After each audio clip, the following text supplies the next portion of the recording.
Om Namah my dear friends. Did you ever thought of going for Kailash Yatra? What is the cost that can be for Kailash Yatra? What is the route you are going to take? Is it safe? What is the age limit? What kind of documentation is required?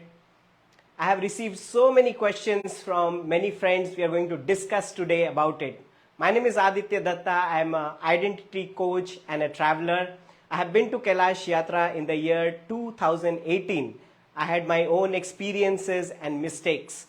So I'm going to talk about about my own experience. So because when I went there, I found that no matter how much research we do about anything, until it's an experience, we don't get to know it, right? Exactly what it is, how it's going to be, right? So we are going to talk more on the experiential side of it, because I have been talking to hundreds of people who have been doing this Kailash Yatra.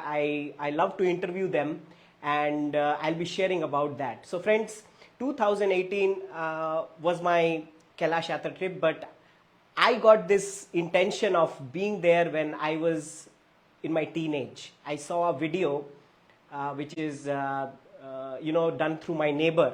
They took a handycam those days. They did a video, and it was like rough terrain. I had never seen something like this. 3 hours video. I was like engrossed in it, and that was the time I told myself, I'm going to be in this place sometime, someday. I'm going to be there, right? And that was the passion also, I had. And the teenage time is also a time when we are developing our identity. I was confused about my gender. So I was going into a guilt and a shame journey. Like, what is it? Is it I'm a man or a woman? And this kind of journey was also taking me deeper. Like I was getting away from the society, and I was going more deeper. And I started meditation at a very early age. I think that was the reason, probably. So this confusion of this masculine, feminine, and this was my whole life is revolving around this. And when I started reading some tantra books and other books like the autobiography of a yogi or the Himalayan master, there's so many books on it, and I found that all aspirants, all seekers, I won't say adventure, but people who want to do adventure inside with them, they have all been there. All of them have been there. Okay, is there any friend here? Okay, sound is clear? Okay, anyway, so any friend watching, you can just give me a thumbs up. If you're watching now, you say hashtag now. If you're watching it like a replay, you can say hashtag replay, so that I know. I think one friend has just joined. I want to welcome this friend. Thank you for joining. And we are talking about Kailash Manasarovar Yatra, and I'm sharing my experience, how I got there.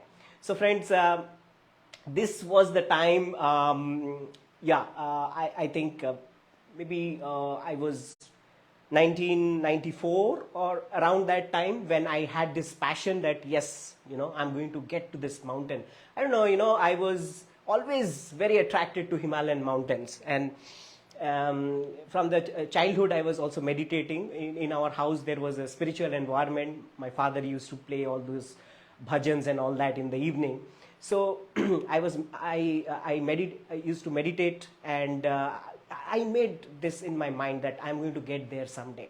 And I started researching, I started studying books, wherever I used to get books, and anything. And then the internet came, and I was working with Microsoft, and then I knew how to search and all those things. I started my research on it. Like, how can I get there? How can I get there? What is the best way to get there? What is the best route to get there? What is the cost, right? Oh, of course, it's an expensive trip, and we want to also know how exactly we need to plan, right? So I was doing all my research, but no matter how much I do my research, I was confused, like where to go, like, because you need to speak to live people, right? Like when you are doing such kind of thing. So I could, maybe, you know, that was the reason I was delaying my journey. Though I had money and all that, I delayed. And then one fine day, I think in 2017, one of my very close friend just called me, and we were just having a conversation. And she said, you know, I'm going for Kailash Yatra, and I have this friend who has been there for like around 7 times. I said, wow, you know, I'm going to join you. And I just said, and she said, okay, let me just talk if there is a seat available. And she confirmed, yes, you can join us. And that was the time, you won't believe, friends, that you know, I didn't have money to go to Kailash, but I said, I'm going. No matter what, I'm going, right? So I borrowed money from my friend, and that was it. And we started our journey. To be very honest, I didn't prepare a lot. I'm not like a very athlete guy or something. And it's not that, you know, I do regular, you know, like running, and I'm very fit like that, nothing like that. But yeah, I did practice meditation. I did some kind of walking, you know, or jogging, going into the park, going into the nature, all these things I was doing. And then finally we started the trip from Kathmandu. Okay, so we took in Kathmandu, I think, yes, Pashupatinath temple is another very fascinating, you know, topic. You know, I can keep going, you know, friends, talking about my adventure. So Pashupatinath, we visited the first day, and we did the puja. I think we went a little ahead to see many things in Nepal, because it's a very spiritual place, right? So we saw the Pashupatinath, and then we the next. I think we were there for 4-5 days. We did some shopping, because you can do all these shopping there in Nepal. It's more cheaper also there. So we did the shopping, and then we took the way through Kairung. Now, what is Kairung? The first day is like, I think it was an 8 hours drive through to a place called Cyberbasi. Okay, I think that's the only road which is like rough, you know. So it's a little bumpy journey the first day, 8 hours. But the amazing view that you get there is like mesmerizing, right? And so Cyberbasi, and the second day we go to a place called Kairung, and this is the time you cross the border, the China border. Now, this immigration is very crucial, because, you know, sometimes they don't approve the immigration for many people. And once you get the immigration, that means you have a visa to Tibet. Now you are entering Tibet, you are entering China, and from Kairung, then you go to you stay there in Kairung, and the next day, the third day, you go to Saga. Saga is now a high altitude place, so, you know, you start feeling the altitude, you start feeling the low oxygen. But if you're going through a good guide, like we really had a very good guide, our Sherpas were trained for like decades, and we had good vegetarian food, like Indian food. So all these things mattered. We are getting hot, warm water. So we reached very, very fresh, I would say. I think it's on the 5th day, if I'm not wrong, 5th day to Mansarovar, driving from Saga to Mansarovar. And I remember that throbbing sensation around my entire body, you know.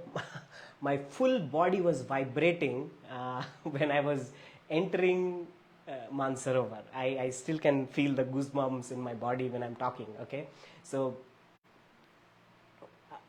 nobody needs to tell you that you are entering a zone. And it's like, I don't know if you've seen Jurassic Park or something, you know, it's kind of like a portal. It felt like a land that is not in the earth, okay?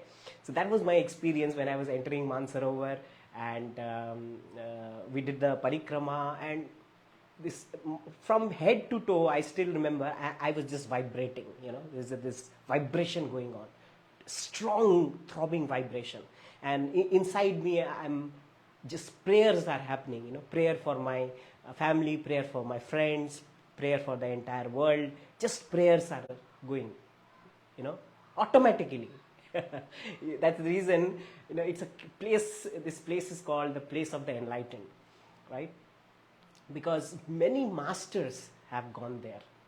Many masters like Paramahansa Yogananda, Swami Rama, Swami Vivekananda, right? So all masters, they wanted to go there. Why?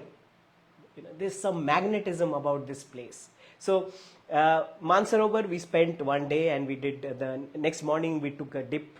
I think the same day we did the puja there, and from Mansarovar to Kailash you go to a place called Darchen, and I think now it is the 7th day we are reaching Darchen, and from Darchen you go to Dirapuk. So this is now the parikrama starting from Darchen. So you need to be really fresh up till you reach Mansarovar, because it's quite a long journey and a very high altitude. I felt we go for the best. Okay, I'm getting some. Okay, all right. So now, where I was, so Darchen, and then Dirapuk is the place where you get the huge view of this beautiful mountain. And Dirapuk you stay one night, and the second day is Zutulpuk. So from Darchen to Dirapuk it's like 12 kilometers, like you're walking, and from Dirapuk to I think Zutulpuk, that is a long stretch the next day, which is like 22 kilometers. And then Zutulpuk, you're coming back to Darchen, which is around 15 kilometers. So entire parikrama is 52 kilometers, right? We were able to complete the parikrama successfully, and all of us who went, because really, I have to say, the Sherpas are the heroes there. The amazing guides that we had, they took care of us like babies, right? And after we, so we do the parikrama, and then we are driven to Saga, we go to Saga, and then from Saga you drive back to Cybervasi, and then to Kathmandu. So the entire trip would be like 12 to 13 days, which we took as a basic trip. Okay, so that was my journey. I can keep going on, and I have many questions from my friends. If you're going to stay till the end, I'm going to try to answer as much as possible, because I got like I don't know how many of the question. I think around more than 50 questions I have, more than 100, maybe 100. Okay, so not possible to cover everything, but I'll see how much I can cover today. So friends, people have asked about the weather, what is the best time to be there. Now the best time this year, it's going to start probably after 15th May, because what the latest news is it has opened for the foreign tourist, but it's not yet open for India yet, right? So maybe another 1 or 2 weeks we will know what are the routes that are open. And the weather, you never know, but if you ask me, up till 15th of August, like the August is up till May, June, July, August, good time, right? If you're going too much into September and all, maybe it's a little rainy and all, but up till August 15th it's good, right? And I'm just seeing if I'm covering all the points people have asked me. So the spiritual importance of is there a temple there?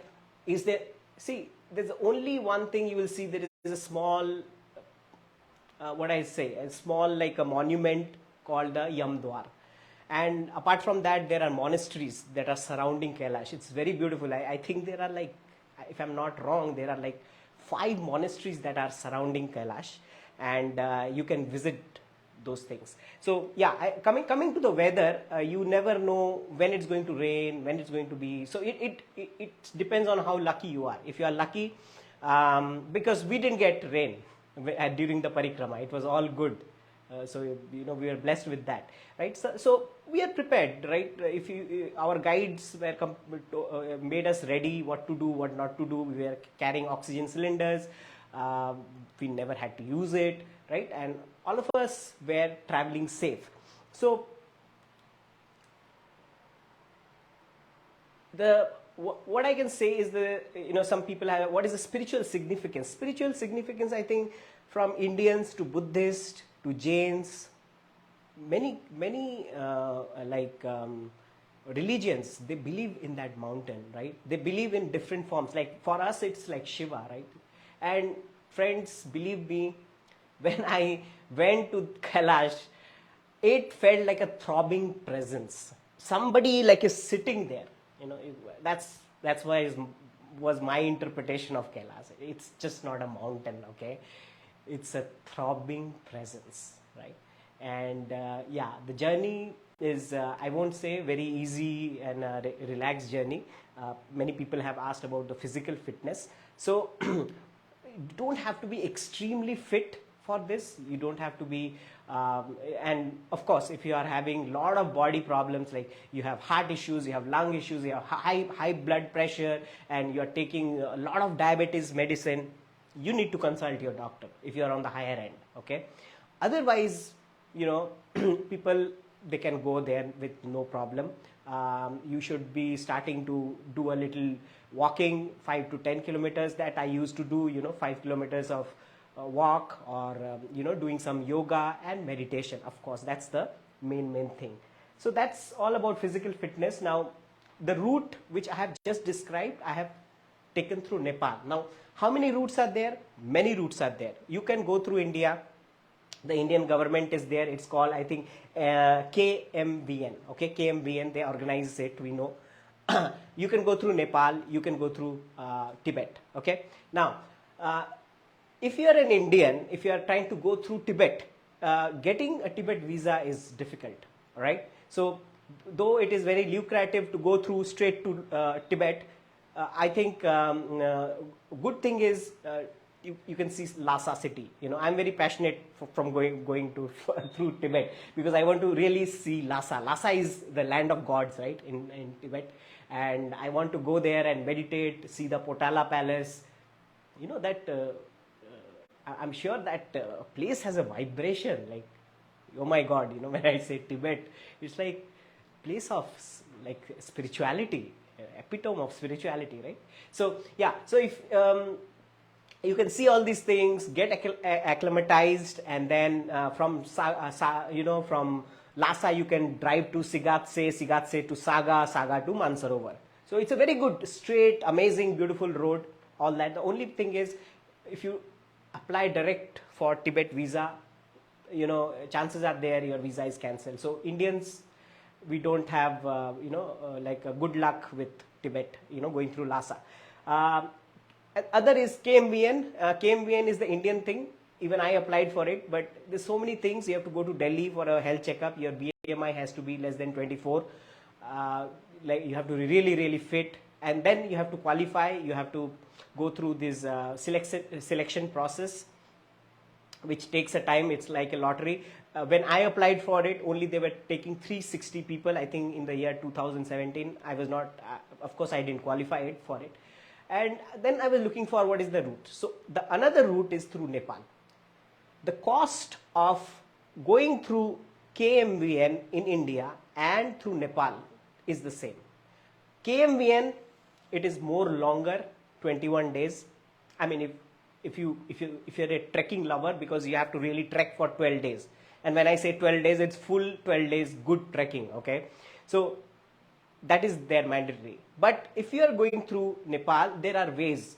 If you don't want to trek at all, you can choose not to trek. If you want to, you can. So there is an option there, right? So for me, according to my research, what I found, Nepal is the best if you're going for Kailash Manasarovar as of now, right? So there are 3 ways. From Nepal, you can apply through Kairung, you can apply through a helicopter, and you can apply via Lhasa also through Nepal, right? And they are, they are like, they can really get your visa and all these things fast. So Kairung is the basic trip.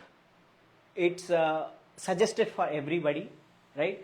And see, I don't have a recent rate of it, because the actual rate are coming. But average you can expect for Kairung, if you're going through a good company, they would, like, I'm not saying like extremely good, or you have to pay a lot. I mean, the average cost would be around 1,80,000, if I'm not wrong. Okay, it could be less or more than that. The coming rates are still coming, right? So let me talk about the cost. This is where people.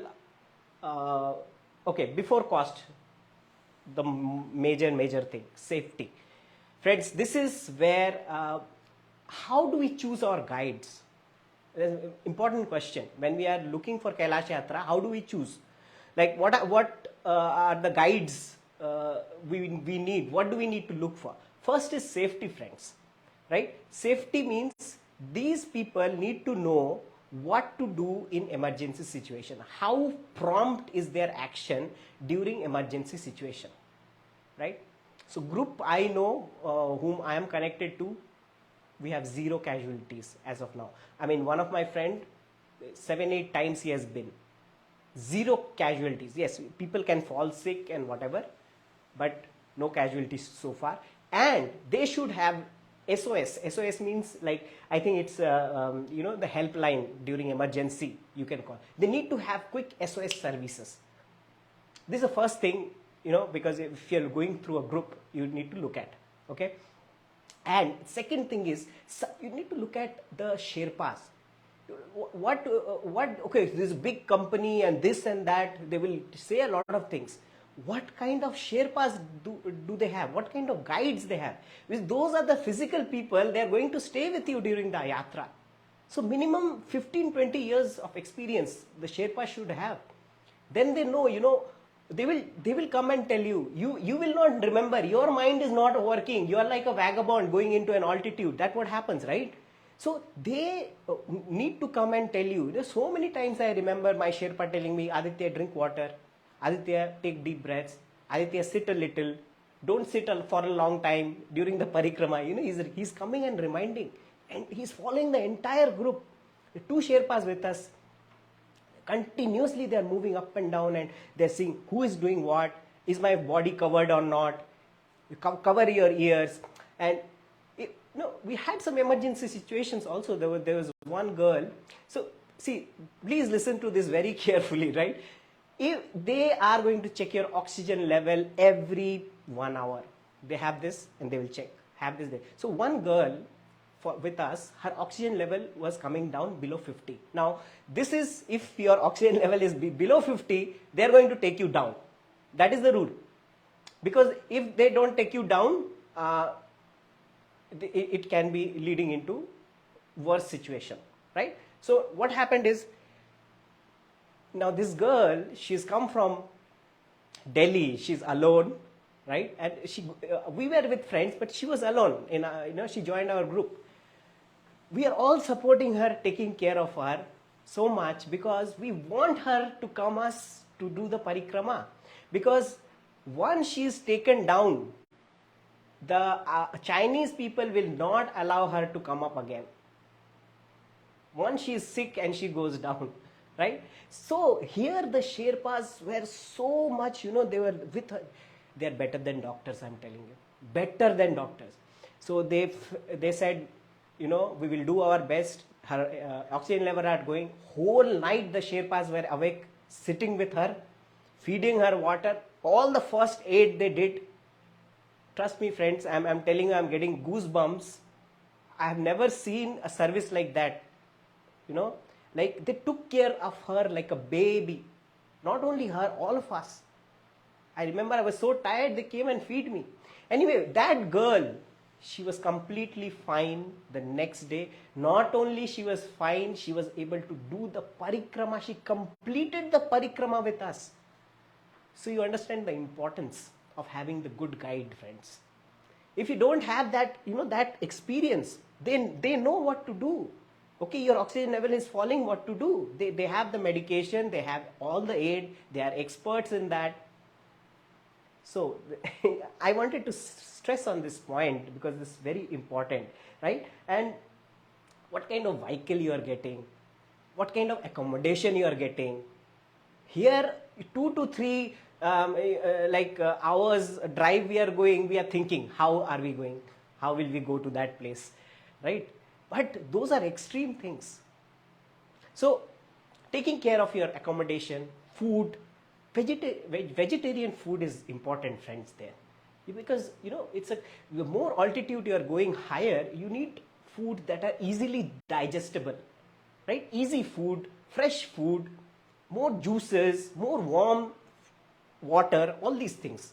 And If you are, with the right guides, they will provide you with the right, because see, when that's the hook, that's what you need to decide whom you are going with. I would suggest go with someone who has gone there, has an experience of all these things, right? Just when we go through some random thing, we don't get, they know where to meditate, where are the power spot, which are the monasteries you have to go, where are they, like one of them was, I remember, was Milarappa cave, one of them was like Gorikund. Not everybody is aware of these places, the significance of these things, right? So we miss, this is a once in a lifetime journey, friends, right? So like the cost, so many people ask me about the cost. How much will it cost from Nepal? Tell me the approximate cost. So I already told you approximate. How much, like, why is it so expensive? See, why is it expensive? The cost have gone, I say 1/3 more than 2020, before Corona. The cost has risen because Chinese government has increases the cost in all levels.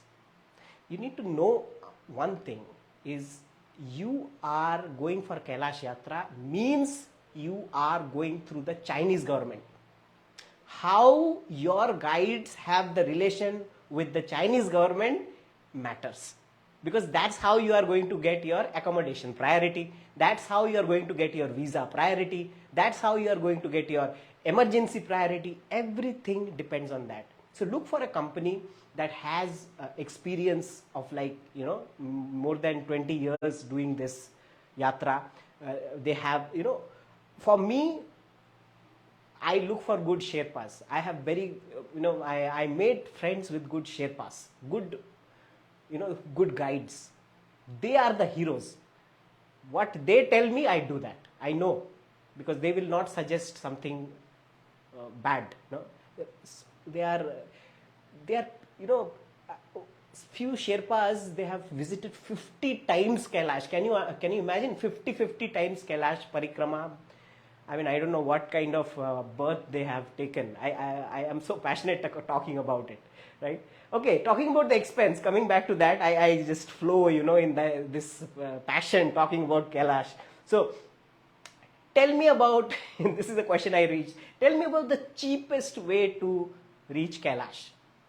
Cheapest way. Okay, the cheapest way to reach Kailash is you go to a mountain, you leave your house, you go to the mountains, Himalayas, you stay in the caves, you do sadhana for 15-20 years, and then you get some siddhis, and you can be then become like invisible, and then you can teleport yourself to Kailash. I mean, that's not a joke, friends. I'll tell you, there are really sadhus now also in Kailash that the Chinese government don't touch, the Indian no government can touch them. They can cross the borders. Can you stop a snake to cross the border? Can you stop a eagle or any bird to cross the border? They are just like that, and they have siddhis. They can be invisible. There are amazing masters there. We call the land of Shambhala. If you have that kind of, that kind of zeal to go to Kailash, better get that siddhi, and you will get to Kailash cheapest, zero cost. But if you are in the matrix, if you are in, if you are like living in a society, right? You need to be, you need to be intelligent here, choosing. Because if you're traveling cheap, like, okay, this travel agency is charging 20,000 less, or maybe 50,000 less. Okay, let me go with them. It's not a trip for that. Or it's also not a trip for luxury. Some people spend like 10 lakhs, 50 lakhs going in a helicopter, in own chopper, own 5-star hotel they are staying. That is also not correct. I see these things like tamasic. What first I describe is sattvic. You are meditating and you are going to Kailash on your own. You have your own siddhis, sattvic. Tamasic is you're thinking, oh, let me get a 5-star treatment. I am going in a luxury trip. That's also tamasic. Or you are thinking, let me see what is the cheapest way to get there. Who is charging less? That's also tamasic. What is the right way? Right way is rajasic. Rajasic means you need to be intelligent here. You need to have a certain comfort level to be there. You need hot water every day, right? To drink, to have shower. You need a comfortable stay where you can sleep. Why? Because you want to do the parikrama. See, everybody coming to Kailash, you do it or not later, that is different. But in your heart, you want to do the parikrama, right? So you have to reach to Mansarovar fresh. So what do you need? So at least 2 to 3, I would say 3 to 4 star accommodation is important. Up till Saga, you get 3 stars, 4 star accommodation up till Saga. Next day is Mansarovar. Mansarovar is another 8-hour drives from Saga. Up till Saga, you are getting 3 to 4 star. So that is important. Yeah, your shoes are important. Investing on a shoe which is waterproof. Other thing, if you are choosing a good agency, they will give you those jackets. You don't have to invest a lot because they provide you with more than good equipments. But good shoe you have to buy. Good layer of clothing you have to buy. So one of my mentors, he uses this word. Don't be cheap when you are in the journey of greatness. Don't be cheap in your journey to greatness. Right? Think like a Rajasic.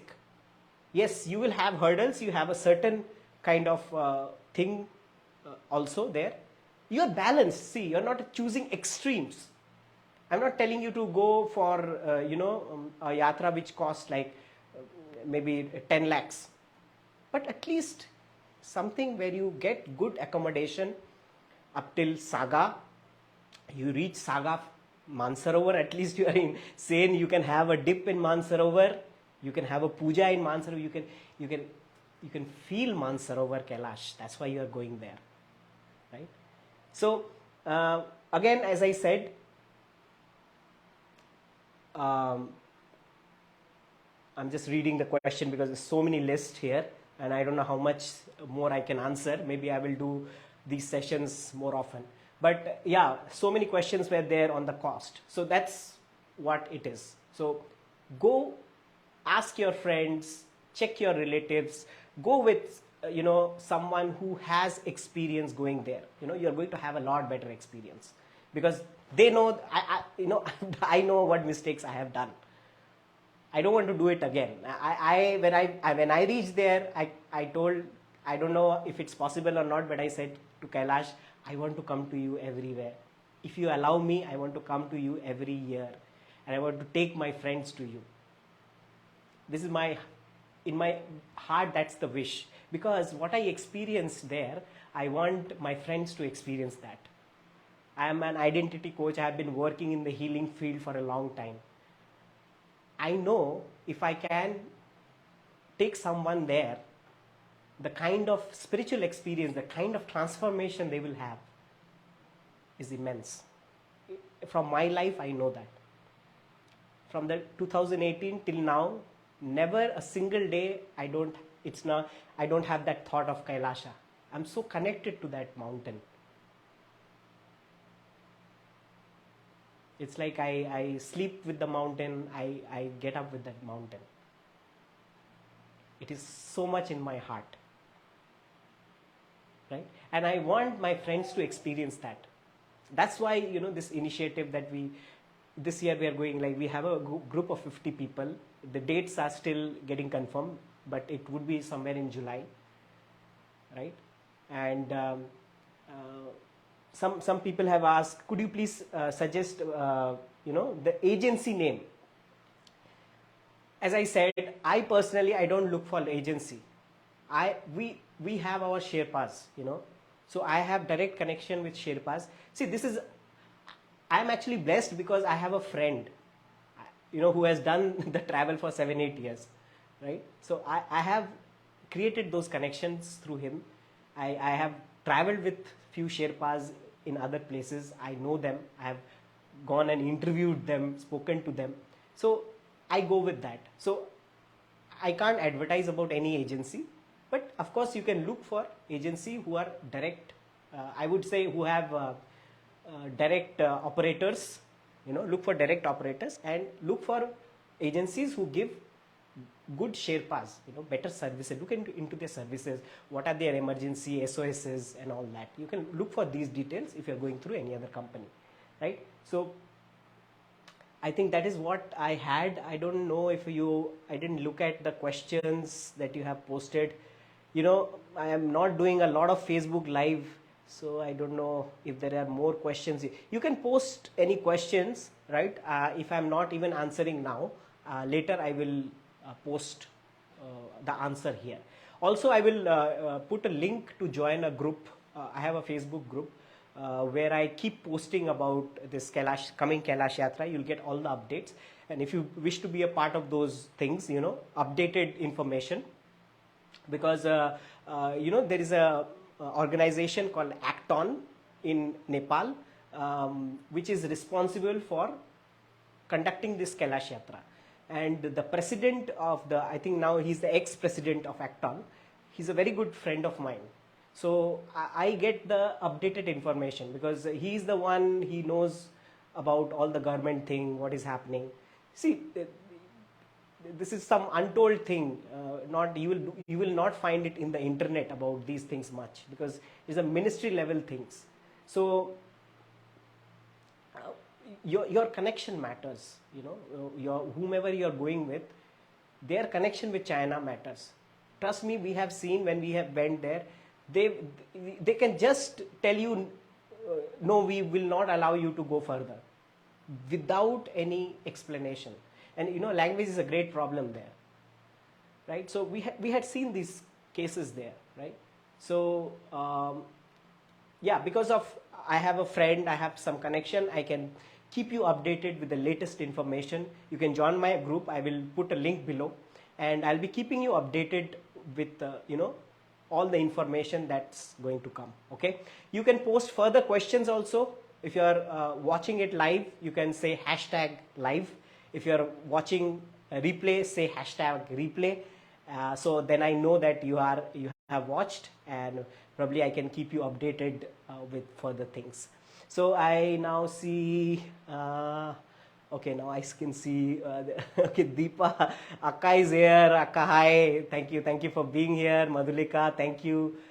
Swami Maitriyananda, okay, welcome sir, thank you for joining today. I think many other friends have joined, I can't see right now.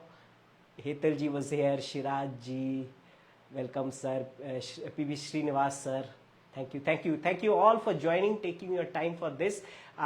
In the upcoming sessions, I will try to do more live sessions, and because I have many questions I know I couldn't answer today. But I think it's enough for today, what we have, and I'll try to bring more light into this thing which is not discussed much, and whatever I have from my side, I will share. So, Om Namah Shivaya, and if you are here listening, then of course you are supposed to be in Kailash sometime soon. So be it. May the Lord call you, start calling the Lord. You can join our meditation sessions in the morning. I'll again post a link for that also here. So we are doing meditation every morning, 5 o'clock, all of us who are going for Kailash Yatra. So you can join our meditations. Get ready, and who knows when the calling comes. And one of my friends, she said, I don't care, if the calling will come, I'll go. That's it. So ask your heart. Listen to your heart. If it's calling, you'll go. All right, friends. Om Namah Shivaya, and see you again till the next episode. I hope this call was some help for you. Thank you.